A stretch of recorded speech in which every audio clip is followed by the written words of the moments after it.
Good day, everyone. It's so great to be here, and thank you for the opportunity to participate on this panel. And I think just to add to some of the great comments already provided by the other panel members, I think there's definitely an increasing complexity of modalities that we're working with day in and day out. In addition, I think the landscape for CDMO and the CDMO network has evolved a lot and continues to evolve. Along the same line, as the other panel member pointed out, thinking through phase appropriateness, thinking through development versus GMP manufacturing for early stage and late stage, those are all really thoughtful things for an organization to think about. And what we're seeing through my consultancy, especially for smaller companies, CDMO selection and CDMO management is such a critical part of the tech op organization. And it's sometimes challenging for smaller companies because they don't have the leverage as compared to larger organizations.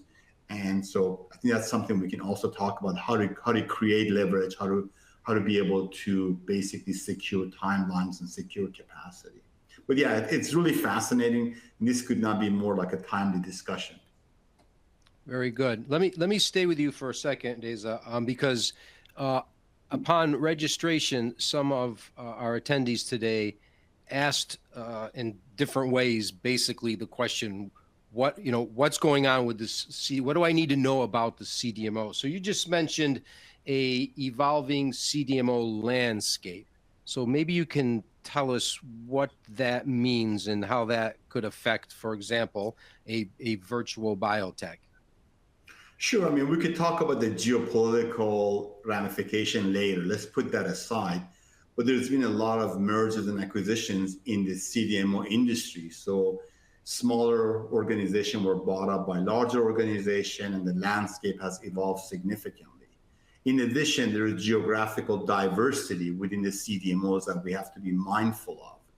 And then lastly, I think you are seeing more and more boutique-like organizations that are highly specialized in certain technologies, either on bioconjugation, bispecific antibodies, ADCs in general, high containment, high potency. I mean, I can go on and on and on. So there's a lot of specialty that we're seeing within the CDMO network. Mm-hmm.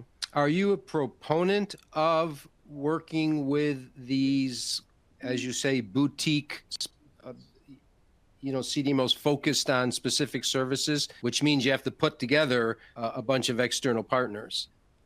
Yeah, I think our thoughts is always you want to work with best in class, okay? If the best in class means a smaller organization, that's what we would recommend. And early on in development is all about speed to clinic.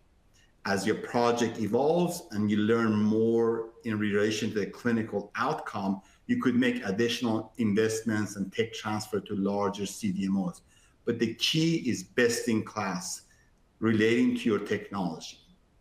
Mm-hmm. Very good. I think I can add to that as well. So some of the boutique CDMOs that we do work with actually builds strategic relationships into different areas, which actually means that they can take some of the weight from you in terms of buying and building different relationships and services. So those relationships are something I really look for, because I value my relationship with my CDMO, and knowing that then they have strategic partnerships in there is definitely a thing that's interesting. So I think there's a middle ground where the boutique guys are working with others and bringing them in to bolster their offering. Mm-hmm. If I can add something, I think I agree with both Kirsten and Reza on the CDMO landscape being changing and working with boutique CDMOs. I think where the change that's required, is for the startups, or even if it's like a virtual biotech, for example, is first and foremost to think of a strategy, design a strategy that is dynamic, and that takes into account that they will need multiple different types of collaborators at different stages. And then to, even if it's a rough plan, it's a draft plan, to see how that can be implemented. And sometimes working with a small boutique, not a very well-known CDMO, I find is much more productive and lucrative in terms of flexibility, in terms of the talent that they have in a particular type of molecule or process, etc. And that comes with its own advantages when you want to speed up the process of the drug development. So this consideration for working with what type of CDMO at what stage should be part of the strategy, I think.